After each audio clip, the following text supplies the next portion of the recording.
नमस्कार दोस्तों, आप सबका स्वागत है हमारे चैनल एस्ट्रोवर्ड में। अगर आपने हमारे चैनल को अब तक सब्सक्राइब नहीं किया है तो अभी सब्सक्राइब करें। अगर आप भगवान श्री कृष्ण से प्यार करते हैं तो सच्चे दिल से कमेंट बॉक्स में जय श्री कृष्ण अवश्य लिखें। दोस्तों, जन्माष्टमी का हिंदू धर्म में विशेष महत्व है। जन्माष्टमी का त्योहार भगवान श्री कृष्ण के जन्म के उत्सव के रूप में मनाया जाता है। भाद्रपद माह की कृष्ण पक्ष के अष्टमी तिथि को जन्माष्टमी का पर्व मनाया जाता है। जन्माष्टमी का पर्व भगवान श्री कृष्ण को समृद्ध है। दोस्तों, जन्माष्टमी के पर्व के दिन भगवान श्री कृष्ण का विशेष रूप से पूजा अर्चना किया जाता है, व्रत आदि रखा जाता है। इस दिन भगवान श्री कृष्ण के बाल स्वरूप का पूजन किया जाता है। घरों में, मंदिरों में भगवान श्री कृष्ण के लिए झूले लगाए जाते हैं और जन्माष्टमी की रात 12 बजे जन्म उत्सव मनाया जाता है। इस पर्व को भक्तजन बड़े ही श्रद्धा के साथ और जोरों शोरों के साथ मनाते हैं। जन्माष्टमी का पर्व भारत ही नहीं अपितु विदेशों में भी बड़े धूमधाम के साथ मनाया जाता है। जन्माष्टमी का पर्व बहुत ही खूबसूरत त्योहार होता है। दोस्तों, जन्माष्टमी के पर्व पर व्रत भी रखा जाता है।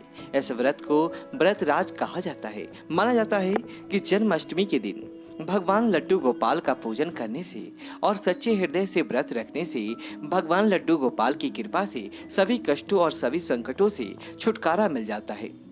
एक सुंदर पुत्र की प्राप्ति के लिए भगवान कृष्ण का व्रत अवश्य रखें। दोस्तों, जन्माष्टमी 2022 पूजा का शुभ मुहूर्त आइए जानते हैं। जन्माष्टमी तिथि 18 अगस्त 2022 दिन गुरुवार को है। अष्टमी तिथि का आरंभ 18 अगस्त दिन गुरुवार रात्रि 9:21 से है। जन्माष्टमी के दिन राहु काल 18 अगस्त दिन गुरुवार दोपहर 2:06 से 3:42 तक रहेगा। दोस्तों, निश्चित पूजा 18 अगस्त की रात 12:03 से लेकर 12:47 तक रहेगा। इसके अलावा निश्चित पूजा की कुल अवधि 44 मिनट तक होगा और इसका पारण 19 अगस्त को सुबह 5:52 के बाद होगा। अष्टमी तिथि की समाप्ति 19 अगस्त दिन शुक्रवार रात्रि 10:59 पर होगा। दोस्तों, आज हम आपको बताएंगे वह ऐसी कौन सी चीज है जिसे जन्माष्टमी पर घर में लाने से पितृदोष, काल सर्प दोष, ग्रह क्लेश, किसी पाप का लगना, कर्ज का दोष होना, दुश्मन का सर पर नाचना सब ठीक हो जाता है। कहते हैं अगर धन लक्ष्मी को आकर्षित करना हो तो जन्माष्टमी पर घर में ये चीज जरूर लेकर आए। दोस्तों, ये चीज हम भी अपने घर में जरूर लाते हैं और आप भी ये चीज लाना ना भूलें। भगवान श्री कृष्ण को इन चीजों से अति प्रेम है। दोस्तों, आगे बढ़ने से पहले अभी तक आपने हमारे चैनल को सब्सक्राइब नहीं किया है तो इस चैनल को सब्सक्राइब करके बेल आइकन जरूर दबाइएगा। दोस्तों, इस विशेष रूप से भगवान लड्डू गोपाल की पूजा रात्रि के समय रात 12 बजे की जाती है। ऐसे में हम जानते हैं ऐसी वह कौन सी चीजें हैं जिस वस्तुओं को जन्माष्टमी आने से पहले अवश्य ही घर में ले आनी चाहिए। भगवान लड्डू गोपाल का नाम आते ही हमारे मन में भगवान के बाल और युवा अवस्था की सुंदर छवि उभर कर आने लगती है। मस्तक पर शोभायमान मोरपंख और उनके अधरों पर बांसुरी मानो भगवान साक्षात रूप में दर्शन दे रहे हैं। दोस्तों, जन्माष्टमी की पूजा में भगवान का श्रृंगार भी बहुत अहम माना जाता है। आज हम आपको 8 ऐसी वस्तुओं के बारे में बताने जा रहे हैं जो भगवान लड्डू गोपाल को अति प्रिय है। अगर आप भी भगवान कृष्ण की असीम कृपा प्राप्त करना चाहते हैं तथा माता लक्ष्मी की कृपा प्राप्त करना चाहते हैं, अपनी मनोकामनाओं को पूर्ण करना चाहते हैं, तो जन्माष्टमी आने से पहले ही इन वस्तुओं को अपने घर पर अवश्य ही लेकर आए। अगर आप इन सभी वस्तुओं को घर में नहीं ला सकते हैं तो कम से कम आप इनमें से कोई भी एक वस्तु घर में अवश्य लेकर आए और भगवान श्री कृष्ण की यह वस्तु अवश्य ही अर्पित करें। दोस्तों, नंबर 1 भगवान लड्डू गोपाल की अति प्रिय वस्तु है मोरपंख। कहा जाता है कि राधा रानी के महल में बहुत मोर हुआ करते थे। जब वह भगवान श्री कृष्ण की बांसुरी की धुन पर नृत्य करते थे तो उनके साथ वे मोर भी नाचा करते थे। एक दिन किसी मोर का पंख जमीन पर गिर गया, जिसे तुरंत उठाकर भगवान श्री कृष्ण ने अपने मस्तक पर सजा लिया। भगवान श्री कृष्ण के मस्तक पर सजा मोर पंख राधा रानी के प्रेम की निशानी मानी जाती है। इसलिए भगवान लड्डू गोपाल के जन्म उत्सव की पूजा में मोर पंखों से उनकी हवा किए जाने का चलन है।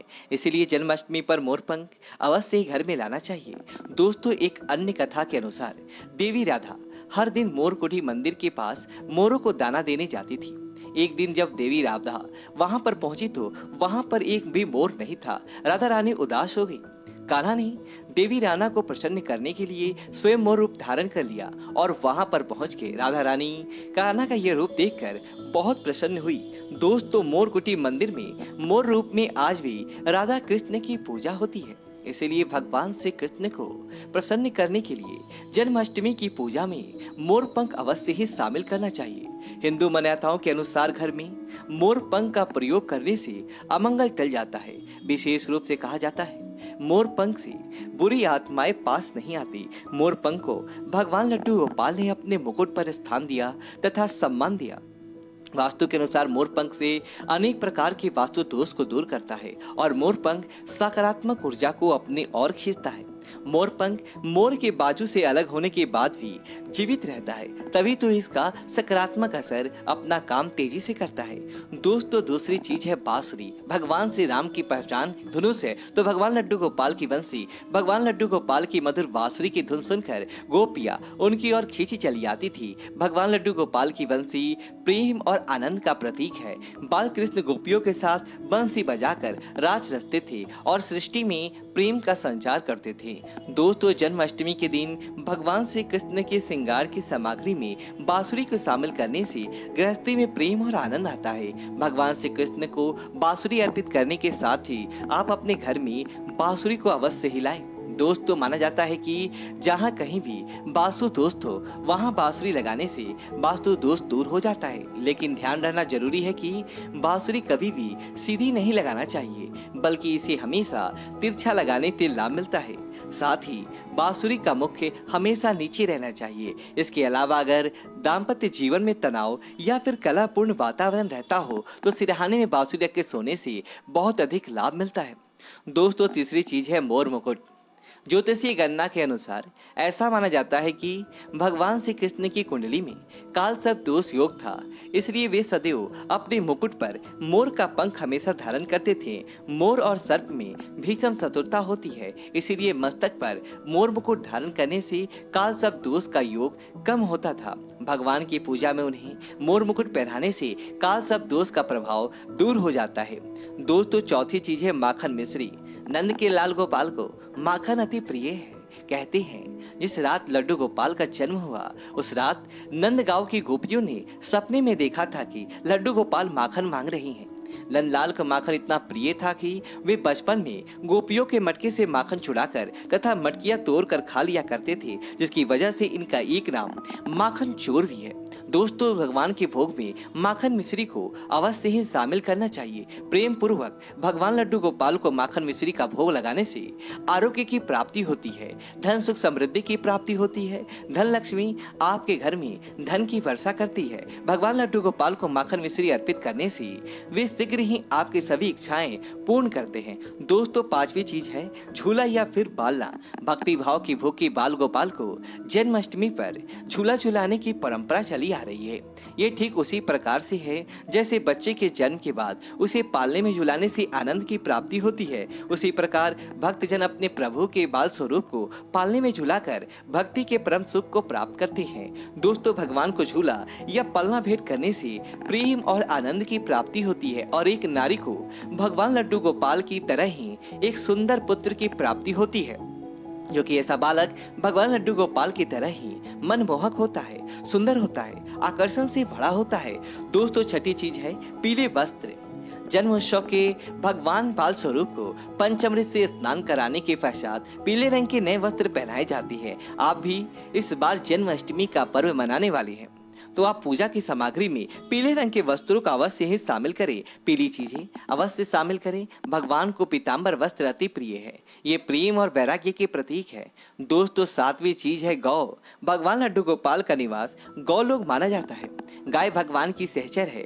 भगवान लड्डू गोपाल के साथ पूजा में बछड़ी के साथ ही गाय की पूजा करना सुख समृद्धि दायक माना जाता है। पुराणों में गाय का धन का प्रतीक माना गया है। भगवान धन रूपी गौ की रक्षा करते हैं। दोस्तों, ज्योतिष शास्त्र के अनुसार गाय के भीतर गुरु ग्रह का वास होता है। यदि यह ग्रह किसी भी व्यक्ति की कुंडली में नीच स्थिति में हो तो उसे गाय की सेवा करना चाहिए। ऐसा करने से वह ग्रह की कुपित दृष्टि से बच सकता है। इसके अलावा वास्तु शास्त्र के अनुसार पूजा स्थान अथवा बैठक के कमरे में ईशान कोण में चांदी के गाय और उसका बछड़ा रखने से भाग्य में वृद्धि होता है। इसलिए आप जन्माष्टमी से पहले ही चांदी के गाय और उसका बछड़ा अपने घर पर अवश्य ही लाएं। अगर आप ऐसा चांदी का नहीं ला सकते हैं तो आप मिट्टी का ला सकते हैं, या फिर आप गाय और बछड़े की तस्वीर लाकर भी ईशान कोण में लगा सकते हैं। दोस्तों, 8वीं चीज है गीता की पोथी।